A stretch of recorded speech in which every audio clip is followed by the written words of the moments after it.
మాజీ మంత్రి జిల్లా వైఎస్ఆర్సీపీ అధ్యక్షులు కాకాని గోవర్ధన్ రెడ్డి నెల్లూరు జిల్లా పొదలకూరు మండలం నావూరు పెద్దవాగును పరిశీలించారు. ఈ సందర్భంగా ఆయన గ్రామస్తులను తుఫాన్ ప్రభావంతో దెబ్బతిన్న ప్రాంతాలు ప్రజల యోగక్షేమాలను అడిగి తెలుసుకున్నారు. అనంతరం ఆయన మీడియాతో మాట్లాడారు. ఈ పరిశీలనలో మండల వైఎస్ఆర్సీపీ నాయకులు బచ్చల సురేష్ కుమార్ రెడ్డి, మందల వెంకటశేషయ్య, గోగిరెడ్డి గోపాల్ రెడ్డి, వాకాటి శ్రీనివాసులు రెడ్డి, మద్దిరెడ్డి రమణారెడ్డి, బొడ్డు నరసింహులు, రావుల ఇంద్రసేన్ గౌడ్, గ్రామస్తులు, నాయకులు, కార్యకర్తలు పాల్గొన్నారు.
నేపథ్యంలో భారీగా వర్షాలు కురుస్తున్నటువంటి పరిస్థితుల్లో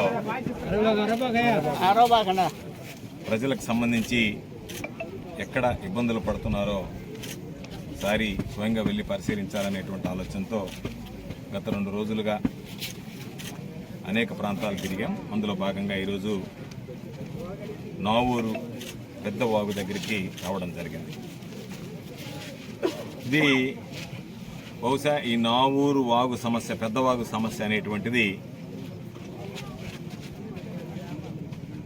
తరతరాలుగా ఈ ప్రాంత ప్రజలు అనుభవిస్తున్నటువంటి క్షోభ.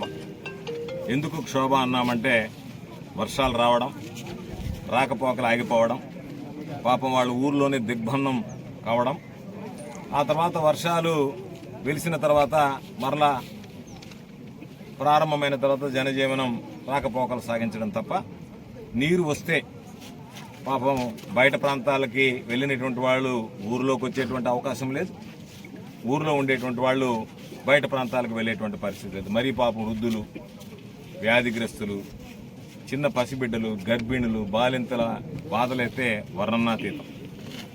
తిరిగి చుట్టూ తిరిగి చేజర్ల మండలం మీదుగా వెళ్లాల్సినటువంటి దుస్థితి ఉండేది. అదేవిధంగా ఈ ప్రాంతానికి సంబంధించినటువంటి రోడ్ల నిర్మాణానికి సంబంధించి కూడా అనేక రకాలైనటువంటి సమస్యలుంటే వాటిల్ని ముఖ్యమంత్రిగా జగన్మోహన్ రెడ్డి గారి దగ్గరికి వెళ్ళి ఈ ప్రాంతాలకు సంబంధించి ప్రజలు సుదీర్ఘకాలంగా ఉన్నటువంటి సమస్యలు ఒక్కొక్కటిగా చెప్పడం జరిగింది.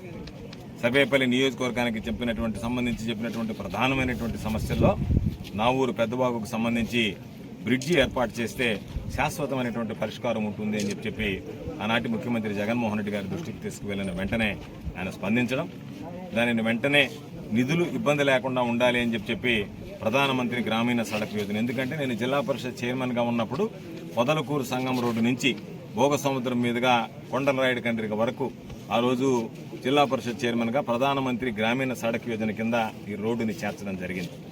అందులో భాగంగా మరలా ప్రధానమంత్రి గ్రామీణ సడక్ యోజన కింద PMGSY కింద ఈరోజు దానికి సంబంధించి ఆ రోడ్డు నిర్మాణం చేయాలి అని చెప్పినని ముఖ్యమంత్రి గారి దగ్గరికి వెళ్ళడం, ముఖ్యమంత్రి గారు వెంటనే దానిని రాష్ట్ర ప్రభుత్వం వాటా ఇస్తాము, మీరు దీన్ని టేకప్ చేయండి అని చెప్పి కేంద్ర ప్రభుత్వానికి నివేదించిన వెంటనే దానికి సంబంధించినటువంటి ఉత్తర్వులు కూడా GORT నెంబర్ 788 నవంబర్ 15, 2023 రోజు రిలీజ్ కావడం జరిగింది. ఆ రోజు నేను మంత్రిగా ఉన్నా. అన్నిటికీ సంబంధించి క్లియరెన్స్ లెటర్స్ పంపించడం, కొన్ని సాంకేతిక పరమైనటువంటివి అవన్నీ పంపించిన తర్వాత 15/11/2023 నాడు వీటికి సంబంధించినటువంటి రోడ్డు నిర్మాణానికి 10,83,00,000, బ్రిడ్జి నిర్మాణానికి 3,62,00,000, 14,45,00,000 రూపాయలు వీటికి సంబంధించినటువంటి నిధులు ఇవ్వడం జరిగింది. ఆ తర్వాత ఏదో శంకుస్థాపనలు చేసి వెళ్ళడం కాకుండా కాంట్రాక్టర్లను పిలిచి కాంట్రాక్టర్లు అన్నీ కూడా ఫైనల్ అయిన తర్వాత మీరు పూర్తి స్థాయిలో మెటీరియల్ అంతా కూడా ప్రొక్యూర్ చేసుకోండి. చేసుకున్న తర్వాత మీరు అన్నీ సేకరించిన తర్వాత దానికి సంబంధించినటువంటి ఫౌండేషన్ వేద్దాం. శంకుస్థాపన కార్యక్రమం చేపట్టిన వెంటనే దాన్ని పూర్తి చేయండి అని చెప్పి కోరడం జరిగింది. దాని ప్రకారం ఫిబ్రవరి 21, 2024 దీనికి నేను శంకుస్థాపన చేశాను. ఆ రోజు మంత్రిగా వెంటనే దానికి సంబంధించినటువంటి పనులు ప్రారంభమయ్యాయి. పనులు ప్రారంభమైన తర్వాత ఎన్నికలు రావడం, ఎన్నికలు వచ్చిన తర్వాత కూటమి ప్రభుత్వం అధికారంలోకి రావడం, కూటమి ప్రభుత్వం అధికారంలోకి వచ్చిన తర్వాత అందరికీ తెలిసినటువంటి విషయం, ఈ రోడ్డు శరవేగంతో జరుగుతున్నటువంటి రోడ్డు నిర్మాణమే దాదాపుగా అర్ధాంతరంగా ఆగిపోయింది. ఆ తర్వాత మరలా దానికి కాంట్రాక్టర్లు వెళ్ళి కలిసి రకరకాలైనటువంటి ఇబ్బందులు పడి ఆ రోడ్డు నిర్మాణం ప్రారంభించి పూర్తి చేశారు కొంతమేర. ఈరోజు పెద్దవాగు దగ్గరకు వచ్చేటప్పటికి దాని నిర్మాణంలో జాప్యమైంది.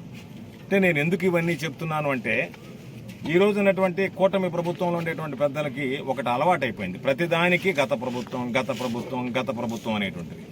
నేను మిమ్మల్ని అడిగేది, జగన్మోహన్ రెడ్డి గారు ముఖ్యమంత్రిగా ఉన్నప్పుడు తరతరాలుగా ఈ ప్రాంతానికి సంబంధించి సుదీర్ఘకాలంగా ఉన్నటువంటి సమస్యల్ని ఇంతమంది ప్రజాప్రతినిధులు రాలేదు, ఎన్ని ప్రభుత్వాలు రాలేదు, ఒక్కరు కూడా పట్టించుకున్నటువంటి దాఖలాలు లేవు. రాష్ట్ర ప్రభుత్వ వాటాతో పాటు కేంద్ర ప్రభుత్వం నుంచి నిధులు తీసుకొచ్చి ఈరోజు ఈ కార్యక్రమానికి శ్రీకారం చుడితే కేంద్ర ప్రభుత్వం నేరుగా నిధులు ఇచ్చేటువంటి కార్యక్రమం, రాష్ట్ర ప్రభుత్వ నిధులతో కూడా సంబంధం లేదు. రాష్ట్ర ప్రభుత్వ వాటా ఇచ్చేస్తే కేంద్ర ప్రభుత్వం నిధులు ఇచ్చేస్తుంది.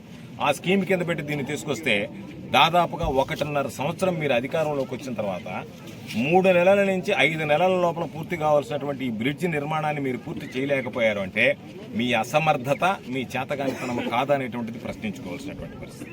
మీరు సకాలంలో పూర్తి చేస్తుంటే ఈరోజు ఈ సమస్య ఉండేది కాదు. ఎప్పుడైనా సరే నా ఊరు ఎస్టీ కాలనీకి సంబంధించి ఈ ప్రాంతంలో రావాలి అంటే ముందు ఎస్టీ కాలనీలో ఆగాలి. ఎస్టీ కాలనీలో పాపం వాళ్ళు రావాలి. అయ్యా మా ఊరంతా మునిగిపోయింది, మా ఇళ్లలోకి నీళ్లు వచ్చాయని చెప్పి వాళ్ళ బాధ వ్యక్తం చేయాలి. అటువంటి పరిస్థితుల్లో ఈరోజు అక్కడ ఆగాం.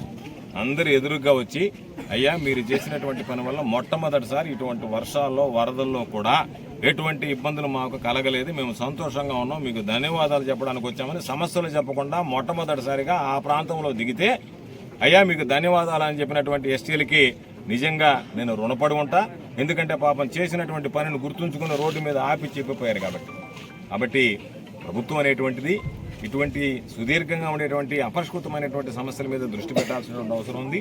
అదేవిధంగా ఈరోజు నేను అడిగేది, ఈరోజు వర్షాలు వచ్చినప్పుడు ఏదో అక్కడక్కడ తిరిగాము ముఖం చూపించాము అనేటువంటిది కాదు. వర్షానికి సంబంధించి 4-5 రోజులుగా నిరుపేదలు ఉన్నారు. కొందరిళ్లలోకి నీళ్లు వచ్చాయి, కొన్ని పాపం ఇళ్లు పడ్డాయి, కొంతమంది ఇబ్బందులు పడ్డారు. ఒకవేళ గాలి లేదు కాబట్టి పెద్ద ప్రమాదం జరగకపోయి ఉండొచ్చు, కానీ పాపం పనులు లేక పేదల పస్తులు ఉండేటువంటి పరిస్థితి ఏర్పడింది. కాబట్టి ప్రభుత్వం వెంటనే స్పందించి వాళ్ళకి ఏదైతే పేదలు ఉన్నారో నిరుపేదలు ఉన్నారో వాళ్ళందరినీ గుర్తించి పనికి పోలేక పని దొరక్క పస్తులు ఉన్నటువంటి కుటుంబాలకి రేషన్ అందించేటువంటి కార్యక్రమాన్ని వెంటనే ప్రారంభించాలని చెప్పి ప్రభుత్వాన్ని కోరుతున్నా. దానితో పాటు ఎక్కడైతే పాపం ఇళ్ళు